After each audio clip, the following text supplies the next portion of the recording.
नमस्कार, स्वागत आप जो अभी तक की में। आइए देख लेते हैं विद्यार्थी जीवन से प्रमुख खबरें। उत्तर प्रदेश लोक सेवा आयोग के खंड शिक्षा अधिकारी विज्ञापन यानी बीओ विज्ञापन, ए विज्ञापन, एलटी ग्रेड शिक्षक भर्ती विज्ञापन, यह तीनों विज्ञापन कब देखने को मिलेंगे? अभी क्या कुछ और विवाद बना हुआ है और कितने कितने पदों का अध्याचन लोक सेवा आयोग के पास इन तीनों भर्ती विज्ञापनों का पहुंचा हुआ है। वहीं लोक सेवा आयोग के आरओ री एग्जाम की परीक्षा तिथि को लेकर और पीसीएस 2024 की पोस्टपोन हुई परीक्षा कब देखने को मिल सकती है? यूपी ट्रिपल एस अधीनस्थ सेवा चयन आयोग से आज आने वाली नई नोटिस, भर्ती विज्ञापन कब देखने को मिलेंगे? जे सिविल में क्या कुछ और विवाद है? क्या अहर्ता में कुछ बदलाव किया जा सकता है या अधीनस्थ सेवा चयन आयोग बदलाव नहीं करेगा? वहीं दिल्ली पुलिस से पुलिस का विज्ञापन और एसआई के विज्ञापन, कितने कितने पदों पर विज्ञापन देखने को और कब विज्ञापन देखने को मिलेंगे? संपूर्ण जानकारी मिलेगी। आप चैनल से जुड़ जाइए और शेयर भी करिएगा। आइए बात करते हैं विस्तार से। उत्तर प्रदेश लोक सेवा आयोग के खंड शिक्षा अधिकारी यानी बीओ का विज्ञापन हो या ए के विज्ञापन हो या एलटी ग्रेड शिक्षक भर्ती का विज्ञापन हो, यह तीनों विज्ञापन शुरू से विवादों में बने रहे। अहर्ता का विवाद बना रहा। ए विज्ञापन में कहीं ना कहीं आयोग ये जानकारी देता रहा कि अभी शासन स्तर पर अनुमति नहीं मिली है और इस भर्ती विज्ञापन में लोक सेवा आयोग प्री और मुख्य परीक्षा की वजह से अभी यह डिसाइड नहीं हो सका है कि परीक्षा पाठ्यक्रम में बदलाव क्या होगा और कैसे होगा। जैसे शासन स्तर पर अनुमति मिलेगी उसके बाद ए का विज्ञापन जारी होगा। शुरू से यही जानकारी मिलती रही। उसके बाद एलटी ग्रेड शिक्षक भर्ती में भी समकक्ष अहर्ता का विवाद बना रहा। आयोग के बीओ यानी खंड शिक्षा अधिकारी भर्ती विज्ञापन को लेकर आरटीआई के माध्यम से मांगी गई जानकारी के अनुसार यहाँ आप लोग देख रहे होंगे, आयोग को आगामी खंड शिक्षा अधिकारी परीक्षा हेतु शासन विभाग से अध्याचन प्राप्त हुए हैं, यानी कि लोक सेवा आयोग को बीओ का अध्याचन प्राप्त हो चुका है। वहीं अध्याचन में प्राप्त विसंगतियों के संबंध में शासन विभाग से पत्राचार किया जा रहा है। विसंगतियों के निराकरण के बाद विज्ञापन यथासमय आयोग की वेबसाइट पर जारी किया जाएगा। रिक्त का विवरण श्रेणीवार तैयार न होने की कारण वांछित सूचना अभी दे नहीं है। तो जानकारी के अनुसार आपको बता दें कि ए विज्ञापन हो या फिर आपके बीओ का विज्ञापन हो या फिर आपका एलटी ग्रेड का विज्ञापन हो, एलटी ग्रेड में टोटल 13,000 पदों का अध्याचन लोक सेवा आयोग के पास है। बीओ में भी पदों की संख्या 250 के आसपास है। वहीं ए में पदों की संख्या 350 के आसपास पदों की संख्या का अध्याचन लोक सेवा आयोग को प्राप्त हुआ है। लेकिन एलटी ग्रेड विज्ञापन में जब समकक्ष अहर्ता का विवाद का निपटारा नहीं हो सका तो आयोग ने यह अध्याचन वापस कर दिया था। उसके बाद फिर अध्याचन लोक सेवा आयोग के पास आया, लेकिन अभी भी समकक्ष अहर्ता का विवाद निपटारा नहीं हो सका है। शासन स्तर से अनुमति नहीं मिली है। इसी वजह से एलटी ग्रेड विज्ञापन अभी तक देखने को नहीं मिला। एलटी ग्रेड विज्ञापन 2018 में जारी किया गया था, जिनमें केवल एक परीक्षा के माध्यम से फाइनल सिलेक्शन हुआ था। अब लोक सेवा आयोग अपनी सभी भर्ती परीक्षाओं में 2 स्टेज की परीक्षा कराएगा, यानी प्री परीक्षा और मुख्य परीक्षा। बीओ विज्ञापन की जो जानकारी है, अभी संभवतः है जो अगला विज्ञापन होगा लोक सेवा आयोग का, अब तो इधर आचार संहिता यानी कि 15 मार्च के बाद और 22 मार्च के पहले आचार संहिता लग जाएगी। उसके बाद आपका विज्ञापन लोक सेवा आयोग कोई जारी नहीं करेगा। इतना भी तेजी से प्रक्रिया नहीं चलती, चाहे अधीनस्थ सेवा चयन आयोग हो या लोक सेवा आयोग हो। आचार संहिता के बीच में आपका विज्ञापन देखने को नहीं मिलेगा। हो सकता है लोकसभा चुनाव के बाद लोक सेवा आयोग 3 विज्ञापन पे काम करे। एक बीओ का विज्ञापन पहला विज्ञापन हो सकता है, उसके बाद एई एलटी ग्रेड विज्ञापन। अगर समकक्ष अहर्ता के विवाद समाप्त हो गया, परीक्षा पाठ्यक्रम में बदलाव हो गया, शासन स्तर पर अनुमति मिल गई, तभी एई का और एलटी ग्रेड का विज्ञापन देखने को मिलेगा। बाकी आप लोगों का दबाव भी काम करेगा। अगर आप लोग अपनी बात रखते हैं, लोक सेवा आयोग जाते हैं, फिर हो सकता है आपके एई विज्ञापन में भी काम तेजी से चले, शासन स्तर पर जल्द इस पर अनुमति मिल जाए और जो भी बदलाव होना हो बदलाव होकर विज्ञापन देखने को मिले। सेवा आयोग की आरओ री एग्जाम की परीक्षा, पीसीएस 2024 की पोस्टपोन हुई प्री परीक्षा। लोक सेवा आयोग के परीक्षा नियंत्रक बने हर्षदेव पांडे आरओ निरस्त होने के बाद हटाए गए थे पूर्व परीक्षा नियंत्रक।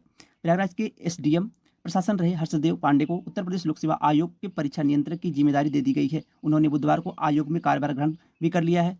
उन पर आरओ की निरस्त परीक्षा दोबारा कराने और पीसीएस 2024 की स्थगित प्रारंभिक परीक्षा कराते हुए समय से परिणाम देने की चुनौती होगी। ऐसे में जब आयोग की कार्यशैली पर प्रतियोगी छात्र सवाल उठा रहे थे तो उनका विश्वास हासिल करना और कैलेंडर के अनुसार तय समय सीमा में भर्ती पूरा कराना भी चुनौतीपूर्ण होगा। 2011 बैच के पीसीएस अफसर हर्षदेव पांडे ने 2 साल से अधिक समय तक प्रयागराज में एसडीएम प्रशासन का पद संभाला। पिछले सप्ताह एसडीएम सिविल सप्लाई के पद पर वाराणसी तबादला हुआ था। संशोधित परीक्षा कैलेंडर बहुत जल्द देखने को मिलेगा, जिनमें आपको पीसीएस प्री की परीक्षा, जो कि हर दिन आपको जानकारी दी जाती है कि पीसीएस 2024 की प्री परीक्षा जुलाई माह में आयोग कराने जा रहा है और अक्टूबर माह में संभावित है मुख्य परीक्षा। जुलाई में प्री परीक्षा, अक्टूबर माह में मुख्य परीक्षा। उसके बाद समीक्षा अधिकारी, सहायक समीक्षा अधिकारी की प्री परीक्षा यानी आरओ की प्री परीक्षा आपको देखने को मिलेगी अगस्त माह में। अधीनस्थ सेवा चयन आयोग से आज 1 से 2 नोटिस रात 9 बजे के पहले देखने को मिल सकती है। कल आपको जूनियर असिस्टेंट की शॉर्ट लिस्टिंग देखने को नहीं मिली कुछ टेक्निकल फॉल्ट की वजह से। आज हो सकता है देर शाम तक संभावना पूरी है कि आपको देखने को मिल जाएगी जूनियर असिस्टेंट 5512 पदों की शॉर्ट लिस्टिंग, और कुछ नोटिस भी और देखने को मिल सकती हैं। वहीं नए विज्ञापन की बात करें, अब अधीनस्थ सेवा चयन आयोग से अगर विज्ञापन आ सकता है तो आने वाले एक सप्ताह में एक विज्ञापन देखने को मिल सकता है। वह विज्ञापन होगा एलोपैथिक का विज्ञापन, माफ करिएगा होम्योपैथिक का विज्ञापन होगा। होम्योपैथिक का विज्ञापन 397 पदों का अध्याचन अधीनस्थ सेवा चयन आयोग के पास पहुंचा हुआ है। बाकी अगर एक सप्ताह में विज्ञापन देखने को नहीं मिलता है, फिर उसके बाद लोकसभा चुनाव के बाद ही अधीनस्थ सेवा चयन आयोग अपना कोई नया विज्ञापन जारी कर सकता है। अन्यथा इस आचार संहिता के बीच में लोकसभा चुनाव के पहले कोई भी विज्ञापन अधीनस्थ सेवा चयन आयोग जारी नहीं करेगा। मान के चलिए 397 पदों का जो होम्योपैथी का विज्ञापन है यह प्राथमिकता में है, हो सकता है आपको देखने को मिल जाए।